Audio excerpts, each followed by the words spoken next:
வணக்கம் சுப்பு. டேய் முழு பேரை சொல்ற, அது என்ன சுப்பு? ஷார்ட்டா கூப்பிடுற, அது பொறுக்கலையா உங்களுக்கு? சரி, அப்படின்னா நியூ ஜாயிண்ட். யாருமானே? என்னடா யாருன்னு கேட்டா அழுகுது. அழுகாம என்னையா பண்ண? ஒரு மனுஷன் வாழ்க்கையில சோகம் இருக்கலாம், சோகமே வாழ்க்கையா இருந்தா அழுகாம என்னையா பண்ண முடியும்? விவரம் கேட்டா அதை சொல்லு, விளக்கண மாதிரி தத்துவம் பேசிட்டு இருக்காத. ஏன்டா அதட்டுற? அதட்டலங்க, துக்கம் தொண்டை அடிச்சு பஸ்ட் அவுட் ஆகி வெளியே வருது. வெளியில வந்துருச்சுல்ல, விஷயத்தை சொல்லு. கேளுங்க. இந்த பிள்ளை குடும்பத்தோட ஒரு வேன்ல கோயிலுக்கு போய்க்கிட்டு இருக்கு. திடீர்னு இந்த வேன் ஆக்சிடென்ட் ஆகி இந்த பொண்ணோட குடும்பமே காலி ஆயிருச்சு.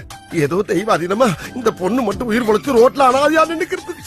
மனசு கேட்காம நேரம் இங்க கூட்டி வந்துட்டேன். எங்கம்மா நடந்தது? ரோட்ல தான். நான் இடத்த கேட்டேன். ஏன் ரோடு இடமா தெரியலையா? ஆக்சிடென்ட் எல்லாம் வீட்டுக்குள்ள நடக்கும். இவ்வளவு பெரிய ஆக்சிடென்ட் நடந்திருக்கு, ஆனா ஒரு பேப்பர்லயும் வரலையே.